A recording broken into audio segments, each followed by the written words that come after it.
ಆತ್ಮೀಯ ಸ್ನೇಹಿತರೆ, ಎಲ್ಲರಿಗೂ ಗೋಲ್ ಬೋರ್ಡ್ ಎಜ್ ನ್ಯೂಸ್ಗೆ ಸ್ವಾಗತ. ಈ ಒಂದು ವಿಡಿಯೋದಲ್ಲಿ KCETಗೆ ಸಂಬಂಧಪಟ್ಟಂತೆ ಕೆಲವೊಂದಿಷ್ಟು ವೆರಿ ಇಂಪಾರ್ಟೆಂಟ್ ಇನ್ಫಾರ್ಮೇಷನ್ಗಳನ್ನು ಶೇರ್ ಮಾಡಲಿಕ್ಕೆ ಈ ಒಂದು ವಿಡಿಯೋನ ಮಾಡ್ತಾಯಿದ್ದೀನಿ.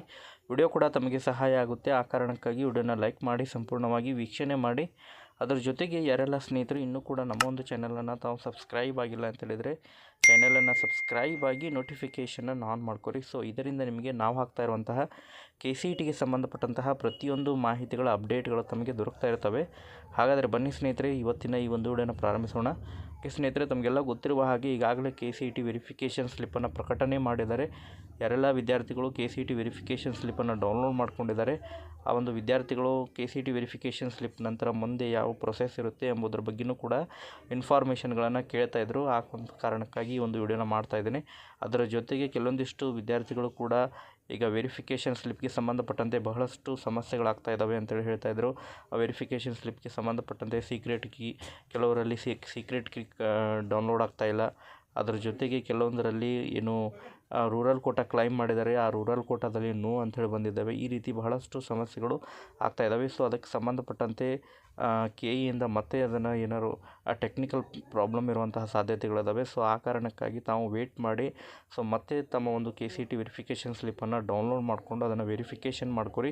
ಸೊ ಇನ್ನು ಪ್ರಮುಖವಾಗಿ KCET ವೆರಿಫಿಕೇಷನ್ ಸ್ಲಿಪ್ಪನ್ನು ಪಡೆದಂತಹ ವಿದ್ಯಾರ್ಥಿಗಳು ಮುಂದಿನ ಒಂದು ಹಂತ ಯಾವುದು ಎಂಬುದರ ಬಗ್ಗೆ ತಮಗೆ ಡೀಟೇಲ್ ಆದಂತಹ ಮಾಹಿತಿಯನ್ನು ತಿಳಿಸ್ಕೊಡ್ತೀನಿ. ಸೊ KCET ವೆರಿಫಿಕೇಷನ್ ಸ್ಲಿಪ್ ನಂತರ ಮತ್ತೆ ಈಗ ಆಪ್ಷನ್ ಎಂಟ್ರಿ ಪ್ರೊಸೆಸ್ ಬರುತ್ತೆ. ಸೊ ಆಪ್ಷನ್ ಎಂಟ್ರಿ ಪ್ರೊಸೆಸ್ನಲ್ಲಿ ತಾವು ತಮ್ಮ ಒಂದು ಯೂಸರ್ ನೇಮನ್ನು ಆ್ಯಸ್ ಇಟ್ ಈಸ್ ಎಂಟರ್ ಮಾಡಬೇಕಾಗುತ್ತೆ. ಬಟ್ ನಿಮ್ಮ ಪಾಸ್ವರ್ಡ್ ಬದಲಾಗಿ ಏನು ತಾವು ಈಗ ತಮಗೇನು ಸೀಕ್ರೆಟ್ ಕೀ ಕೊಟ್ಟಿದ್ದಾರೆ ಅದೇ ಸೀಕ್ರೆಟ್ ಕೀಯನ್ನೇ ಆ್ಯಸ್ ಎ ಪಾಸ್ವರ್ಡ್ ಆಗಿ ತಾವು ಯೂಸ್ ಮಾಡಿ ಸೊ KCET ಆಪ್ಷನ್ ಎಂಟ್ರಿ ಪೋರ್ಟಲ್ಗೆ ಲಿಂಕ್ ಓಪನ್ ಮಾಡಬೇಕಾಗುತ್ತೆ. ಸೊ KCET ಆಪ್ಷನ್ ಎಂಟ್ರಿ ಪೋರ್ಟಲನ್ನು ಓಪನ್ ಮಾಡಿ ತಾವು ಅಲ್ಲೇ ತಮಗೆ ಬೇಕಾಗಿರುವಂತಹ ಕಾಲೇಜ್ಗಳ ಲಿಸ್ಟನ್ನು ತಾವು ಆ್ಯಡ್ ಮಾಡಬೇಕಾಗುತ್ತೆ. ಸೊ ಕಾಲೇಜ್ಗಳನ್ನು ಆ್ಯಡ್ ಮಾಡಲಿಕ್ಕೆ ಸೊ ಯಾವುದೇ ರೀತಿಯಾದಂತಹ ಲಿಮಿಟ್ ಇರೋಂಗಿಲ್ಲ. ತಾವು ಎಷ್ಟು ಬೇಕಾದಷ್ಟು ಕಾಲೇಜ್ಗಳನ್ನು ತಾವು ಆ್ಯಡ್ ಮಾಡಬೇಕಾಗುತ್ತೆ.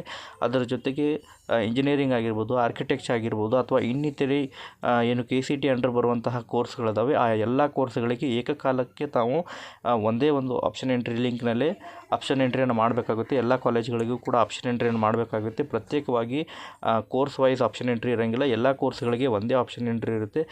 ತಮ್ಮ ಒಂದು ಪ್ರಿಯಾರಿಟಿ ಬೇಸ್ ಮೇಲೆ ಯಾವ ಕಾಲೇಜ್ ಅಥವಾ ಯಾವ ಕೋರ್ಸ್ ತಮಗೆ ಸೊ ಫಸ್ಟ್ ಪ್ರಿಯಾರಿಟಿ ಬೇಕು ಆ ಒಂದು ಕಾಲೇಜನ್ನು ತಾವು ಫಸ್ಟ್ ಇಡಬೇಕು. ಸೊ ಅದಾದ ನಂತರ ಸೊ ಪ್ರಿಯಾರಿಟಿಯನ್ನು ಡಿಕ್ರೀಸ್ ಮಾಡಿಕೊಂಡು ತಾವು ಅದೇ ರೀತಿಯಾದಂತಹ ಒಂದು ರ್ಯಾಂಕಿಂಗ್ಗೆ ಅನುಗುಣವಾಗಿಯೂ ಕೂಡ ತಾವು ಆಪ್ಷನ್ ಎಂಟ್ರಿಯನ್ನು ಮಾಡಬೇಕಾಗುತ್ತೆ. ಸೊ ಆಪ್ಷನ್ ಎಂಟ್ರಿಯನ್ನು ಮಾಡುವಂಥ ಮೊದಲು ತಾವು ಲಾಸ್ಟ್ ಇಯರ್ ಕಟ್ ಆಫನ್ನು ಡೌನ್ಲೋಡ್ ಮಾಡ್ಕೊರಿ. So last year first round cut ಆಫನ್ನು ಕೂಡ ಈ ಒಂದು ವಿಡಿಯೋದ ಡಿಸ್ಕ್ರಿಪ್ಷನ್ ಬಾಕ್ಸ್ನಲ್ಲಿ last year first round cut off, ಅದರ ಜೊತೆಗೆ second round cut off, second extended round cut off ಕೂಡ ಇದೆ.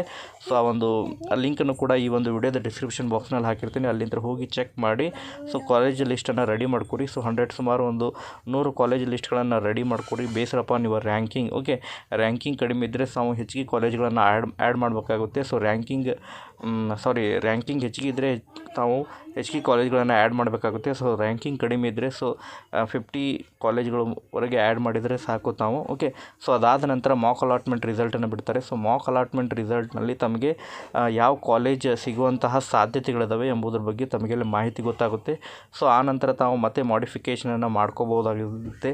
ತಾವು ಮಾಡಿಫಿಕೇಷನ್ ಅಂತ ಹೇಳಿದರೆ ಮತ್ತೆ ಆ ಕಾಲೇಜ್ಗಳನ್ನು ಆ್ಯಡ್ ಮಾಡ್ಬೋದು ಅಥವಾ ಆ ಕಾಲೇಜ್ಗಳನ್ನು ಡಿಲೀಟ್ ಮಾಡ್ಬೋದಾಗಿರುತ್ತೆ. ಸೊ ಅದಾದ ನಂತರ ಫೈನಲ್ ಸೀಟ್ ಅಲಾಟ್ಮೆಂಟ್ ರಿಸಲ್ಟನ್ನು ಬಿಡುಗಡೆ ಮಾಡ್ತಾರೆ. ಸೊ ಫೈನಲ್ ಸೀಟ್ ಅಲಾಟ್ಮೆಂಟ್ ರಿಸಲ್ಟನ್ನು ಬಿಡುಗಡೆ ಮಾಡಿದ ನಂತರ ತಮಗೆ 4 ಆಪ್ಷನ್ ಕೊಡ್ತಾರೆ: choice 1, choice 2, choice 3, choice 4. So ಇದಕ್ಕೆ ಸಂಬಂಧಪಟ್ಟಂತೆ ನಾನು ಪ್ರತ್ಯೇಕವಾಗಿ ಮತ್ತೊಂದು ವಿಡಿಯೋ ಮಾಡಿ ಅದರ ಬಗ್ಗೆ ಮಾಹಿತಿಯನ್ನು ತಿಳಿಸ್ಕೊಡ್ತೀನಿ. ಯಾಕಂತ ಹೇಳಿದರೆ ಈ ಒಂದು ವಿಡಿಯೋದಲ್ಲಿ ಅದರ ಬಗ್ಗೆ ಇನ್ಫಾರ್ಮೇಷನ್ ಪ್ರೊವೈಡ್ ಮಾಡಿದರೆ ಸೊ ವಿಡಿಯೋ ಕೂಡ ಡೀಟೇಲಾಗಿ ಸೊ ಲೆಂದಿ ಆಗುವಂತಹ ಸಾಧ್ಯತೆಗಳಿದ್ದಾವೆ. ಸೊ ಆ ಕಾರಣಕ್ಕಾಗಿ ಮೊದಲು ತಾವು KCET ಆಪ್ಷನ್ ಎಂಟ್ರಿ ಪ್ರಿಪ್ರೇಷನ್ನ ಸಿದ್ಧತೆ ಮಾಡಿಕೊಡಿ. ಸೊ ಆಪ್ಷನ್ ಎಂಟ್ರಿಗೆ ಸಂಬಂಧಪಟ್ಟಂತೆ ತಮ್ಮ ಒಂದು ಕಟ್ ಆಫ್ಗೆ ಅನುಗುಣವಾಗಿ ಕಾಲೇಜ್ ಲಿಸ್ಟನ್ನು ಪ್ರಿಪೇರ್ ಮಾಡಿಕೊಂಡು ರೆಡಿ ಮಾಡ್ಕೊರಿ. ಸೊ ಇದಕ್ಕೆ ಸಂಬಂಧಪಟ್ಟಂತೆ ಮತ್ತೆ ಡೌಟ್ಸ್ಗಳಿದ್ರೂ ಕೂಡ ಕಮೆಂಟ್ ಸೆಕ್ಷನ್ ಕಮೆಂಟ್ ಮಾಡಿ. ಮುಂದಿನ ಒಂದು ವಿಡಿಯೋದಲ್ಲಿ ಅದರ ಬಗ್ಗೆ ತಮಗೆ ಮಾಹಿತಿಯನ್ನು ತಿಳಿಸ್ತಾ ಇರ್ತೀನಿ.